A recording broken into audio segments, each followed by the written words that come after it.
Aujourd'hui, c'est Diederik de Chatzen. Bonjour. Bonjour. Aujourd'hui, on va parler de l'Ukraine, de la guerre qui est en cours, de voir quel est le rôle de l'Union européenne, notamment dans cette guerre. Avant ça, je précise que vous êtes secrétaire général adjoint du Parti libéral européen, la LDE. Concrètement, en quelques mots, c'est quoi la LDE ? Alors, la LDE, c'est un parti politique, mais où nos membres, ce n'est pas des individus, ce n'est pas des ministres ou des députés ou des militants, ce sont des partis. Donc en Belgique, par exemple, le MR et le VLD sont membres. On existe depuis 1976 et notre rôle, c'est un peu de coordonner. On comprend très bien ce que c'est un groupe parlementaire au Parlement européen. Je crois qu'il y en a qui... Donc là, il y a notre groupe qui s'appelle Renew Europe. Mais au niveau du parti, c'est coordonner aussi le travail entre nos premiers ministres. Nous avons 5 premiers ministres, et en plus du président français, qui font partie de notre famille politique. Mais aussi, avant chaque conseil européen des ministres d'agriculture, de défense, les ministres nationaux se voient aussi dans leur famille politique, d'abord pour voir s'il y a des rapprochements qui peuvent être faits sur des questions parfois plus idéologiques que des relations connues de pays voisins, etc. C'est pour ça qu'on voulait vous inviter aujourd'hui, pour avoir justement cette vision de plusieurs pays par rapport à ce conflit en cours en Ukraine. Est-ce que du coup l'Ukraine sera un jour membre de l'Union européenne ? Alors, c'est une volonté qui existe depuis longtemps. Déjà en 2014, pour ceux qui se souviennent, quand il y a eu la situation avec la Crimée, il y avait sur la place Maïdan des manifestations pour un rapprochement avec l'Union européenne. Les Belges connaissent bien Guy Verhofstadt, un ancien Premier ministre, qui a parlé sur la place Maïdan au peuple pour les soutenir. Alors, c'est des processus qui prennent du temps. 12, 14 ans parfois. Oui, même plus long pour certains pays aussi. Et je crois que ça, c'est une question qui n'est pas encore résolue. Je crois qu'il y a une volonté. Même dans mon groupe parlementaire, j'ai encore entendu, il y a au moins une bonne dizaine, vingtaine de députés qui disent qu'il faut pouvoir modifier un peu ces procédures sans renier sur la qualité. Le critère de Copenhague, c'est un peu notre vache sacrée au niveau de l'Union européenne. Donc on ne va pas le signer sur les critères. Et donc, ça veut dire quoi aller vite ? Est-ce que ça veut dire 6 mois ? Non, ça, personne n'y croit, mais c'est important de le clarifier. Parce que peut-être... mais est-ce que ça pourrait être plutôt 5 ou 6 plutôt que 13 ou 14 ? C'est peut-être là où la nuance... Année, donc. Hein. Année. Oui, non, c'est quelque chose qui est lent parce qu'il faut discuter. Il faut modifier la loi nationale, il y a des règles à respecter, il y a l'influence qu'aura sur une politique agriculture commune. Enfin, ça a beaucoup d'effets. Donc, plus vite, et ça c'est plus personnel, plus vite que 4-5 ans, ce serait... Mais ceci dit, il y a d'autres approches. Il y a des partnership agreements, hein, des accords qui peuvent avancer. Donc il y a beaucoup d'autres façons. Mais un membership pur et simple, ça ne va pas rapidement, ces choses-là. Le parti du président ukrainien, justement, est-ce qu'il est déjà membre de la LDE ? Il vient de nous rejoindre, à une initiative d'ailleurs de Georges-Louis Boucher. On a eu une réunion juste après l'invasion, le 28 février, une réunion des présidents des partis libéraux. Et à l'initiative de Georges-Louis Boucher, il y a eu l'idée de dire, mais ils avaient déjà postulé pour être membres chez nous, parce qu'on est bien un parti européen, pas de l'Union européenne. Donc on a des membres en Grande-Bretagne, en Norvège, en Suisse, et on avait déjà des membres en Ukraine. Pour tout vous dire, on a 5 partis membres en Ukraine avec le parti de Zelensky. Et donc à l'initiative de Georges-Louis Boucher, ils sont devenus... La décision allait se prendre à Dublin, à notre congrès en juin, mais on leur a donné un statut assez exceptionnel et temporaire de membres affiliés. Et donc oui, le parti du président Zelensky fait partie de notre famille politique avec 5 autres partis. Alors 3 sont plus historiques, ne sont pas représentés au Parlement, sont peut-être plus petits. Mais Golosh, par exemple, est un parti présidé par une députée européenne que j'apprécie, une députée ukrainienne que j'apprécie beaucoup et qui fait partie de notre famille politique depuis longtemps. Donc il y a 450 sièges au Parlement ukrainien. Zelensky, c'est 241 sièges. Il y en a encore 20 de notre autre parti Golosh. Donc on a 261 sièges sur 450. Donc les libéraux en Ukraine, c'est de loin la plus grande force politique. Avant de revenir à l'aide que peut donner l'Union européenne vis-à-vis de l'Ukraine, et quel est pour l'instant le sentiment des pays autour ? On pense à l'Estonie, à la Lituanie, Lettonie, etc. Qu'est-ce qu'ils ressentent pour l'instant ? Ils sont dans quel état d'esprit ? Je crois qu'il y a vraiment un élément quand même de peur, de crainte.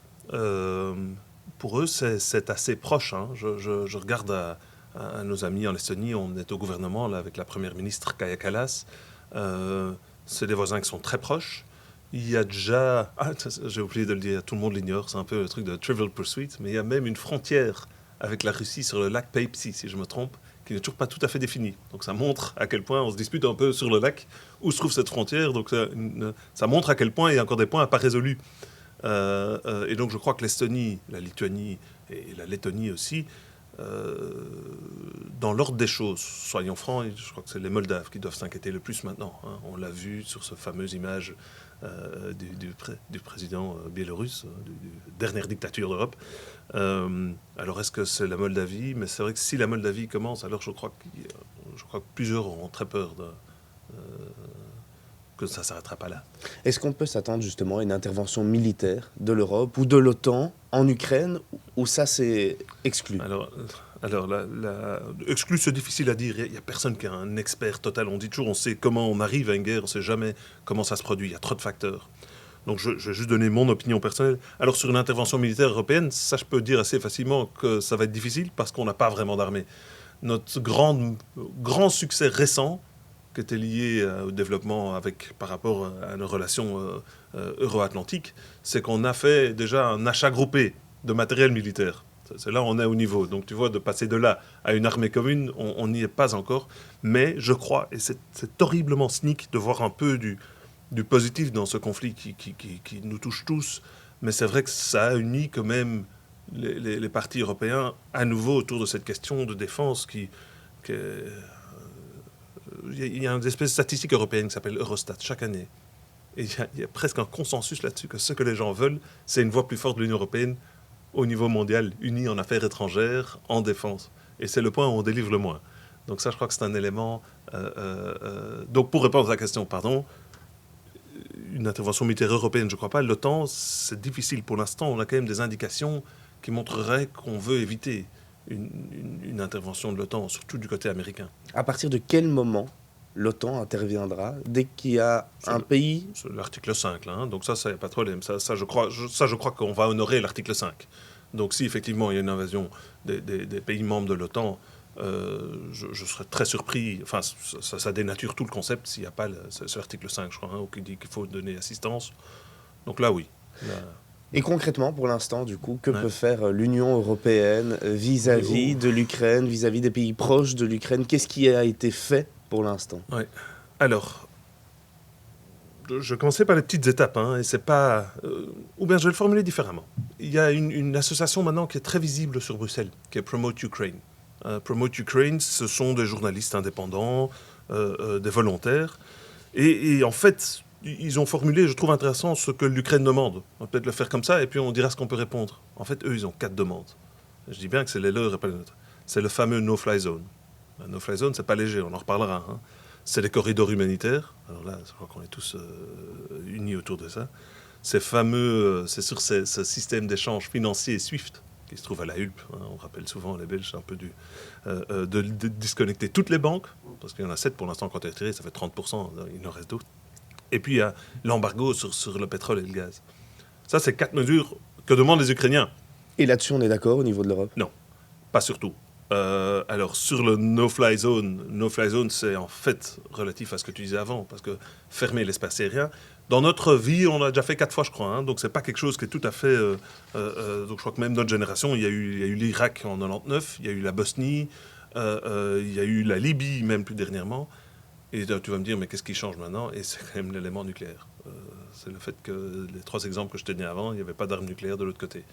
Donc un no-fly zone, c'est quand même, j'ai l'impression qu'il n'y a non seulement pas tout à fait un accord, en fait le no-fly zone, ça veut dire se lancer militairement, comme tu avais dit avant. Et ça, on n'est pas à ce stade-là.